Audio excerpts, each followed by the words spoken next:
Welcome to this week's video cast. We're at Richfield Ice Arena, home of the Minnesota Magicians. We're with the Director of Broadcasting and Media Relations for the Magicians, Jimmy Lillidahl.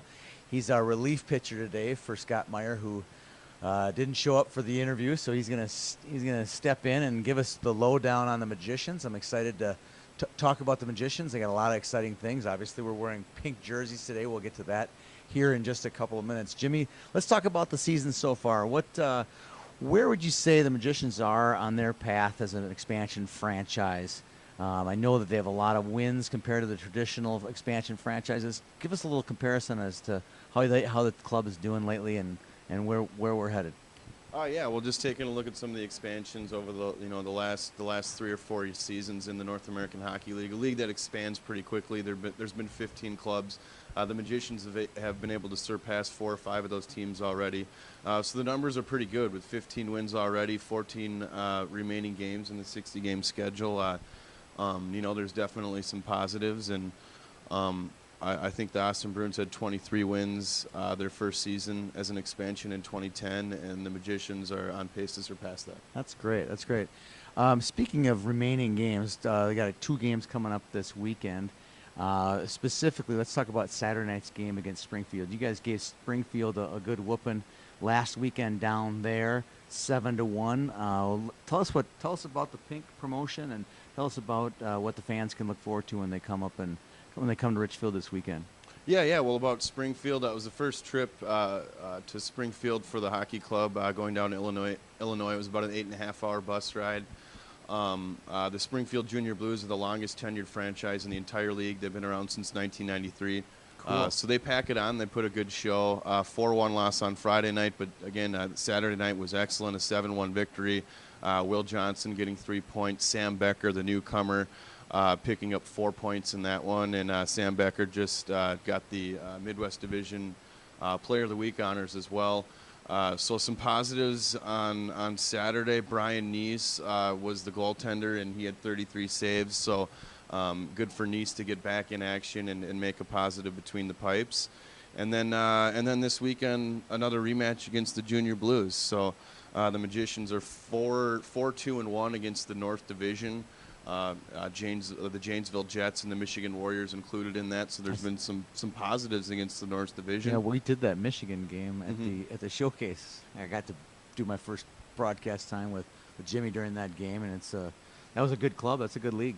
North Division is. Yeah, Mo Manta, the head coach of that club, a guy that has NHL coaching experience and used to play for the Minnesota North Stars. So. Yep. Also, one of the first coaches of the U.S. National Development Program. So the Magicians have had some success against the North Division, and 1-1 against Springfield. The Junior Blues, they're going to be here this weekend on Friday night. Normal game, happy hour starting at 6, that kind of stuff. But then on Saturday night is Pink Night, and that's the Susan G. Komen of Minnesota fundraiser. If you've heard about it lately. The players are going to wear these uniforms, and then after the game, the players are going to get about 30 to 45 seconds to perform to their favorite track and favorite music. So that kind of deal, an opportunity to kind of build some value on the jersey. And then we're going to have Benoit Auction Service auctioning off the jerseys. So the bids start at $100. We've already raised $1,700 for Susan G. Komen. I think there's 7 or 8 jerseys that haven't been bid on. I know Mario Bianchi's jersey's been a war. We've had a couple of bids on Matt Colford's jersey as well as Will Johnson's jersey. So I was going to ask you, what's the biggest one? Is it Bianchi the biggest one so far? So far as Bianchi, I think. Well, the Bianchi family. I mean, they're like millionaires, so they're gonna right. His dad, he like owns a bank or something, doesn't he?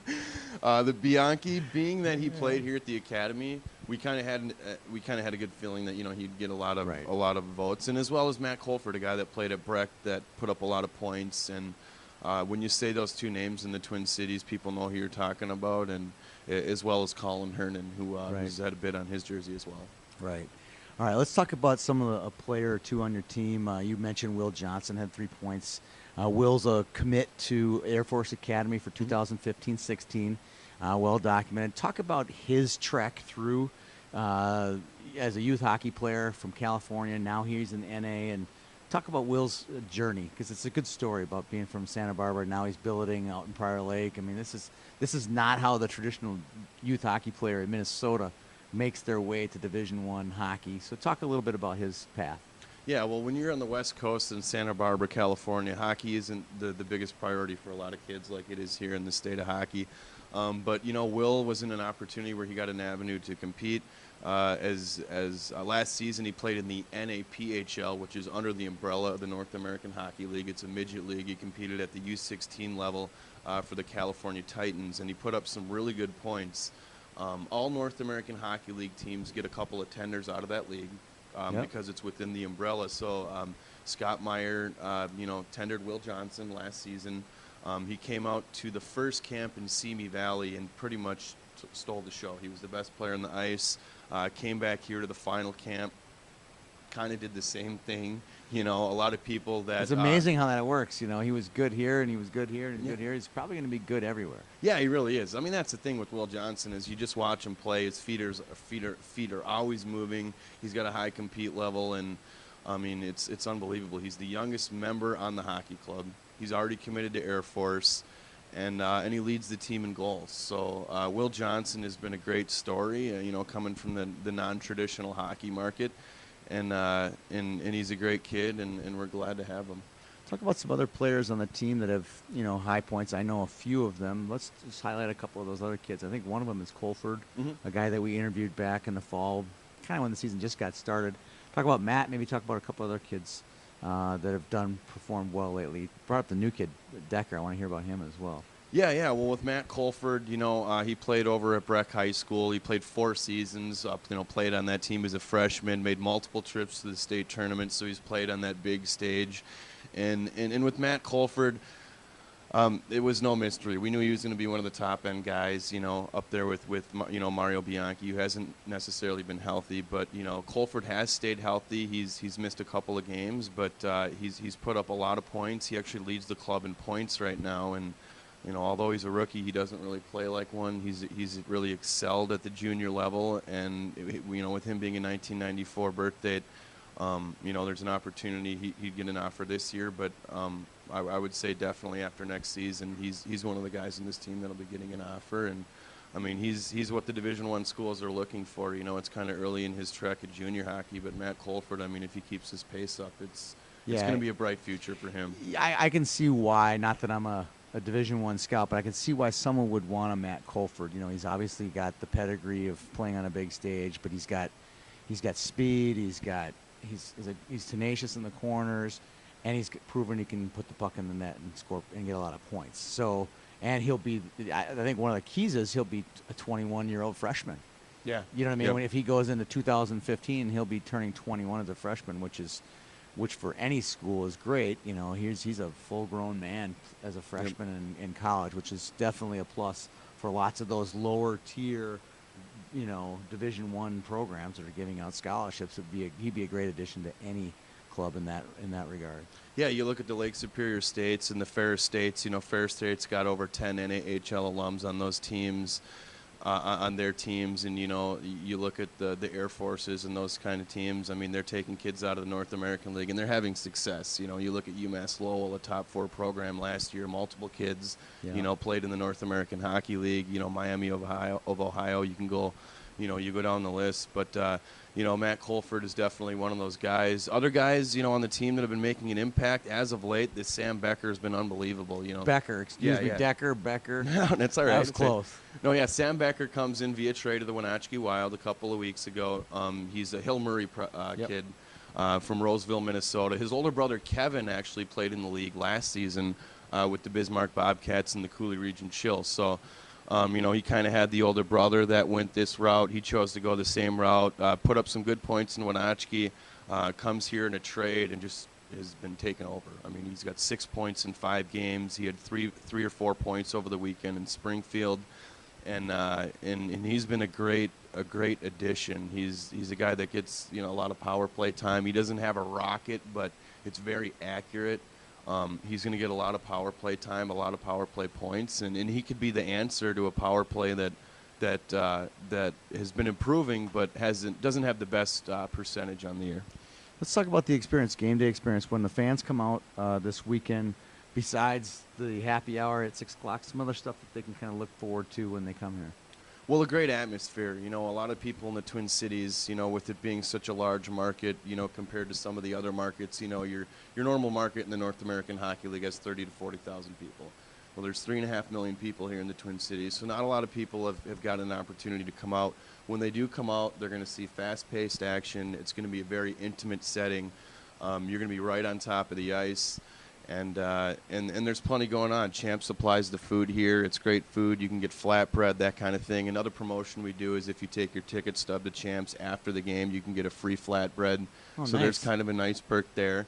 And yeah, we just try and put on a good show for the fans. We got the introductions on the lights here is a great light It's show. awesome. I love that part. Yeah, the 10 logos that move around the ice. You know, and if you haven't been to Richfield Ice Arena, you'll notice things have changed. We got the bar stools that go with the new bar rails, so that helps the standing capacity that rounds out the 1,800 seating. So there's a lot of stuff going on here, and it's great to be part of a junior program after 13 years of there not being one here in the Twin Cities. It's really cool. The atmosphere with the bar rails around the entire concourse makes it for fun. I mean, you can come, have a beer, watch a good game, see some really good young talent here from the Twin Cities and kids from all over the state of Minnesota, compete. And then there's kids like you said, Johnson from California, and watch a high level of hockey, watch kids that are going to be playing Division I hockey someday, and probably for fairly good value too. I mean, this is not a $20, $30, $100 night. You know, it's inexpensive to get in the door. The drinks are cheap. I mean, it should be a fun atmosphere for someone to come and take in a hockey game. Yeah, it really is. You know, this is an elite level of hockey. The North American Hockey League hasn't been here in the Twin Cities. You know, the USHL was here 13 years ago, but junior hockey was a lot different then. You know, totally.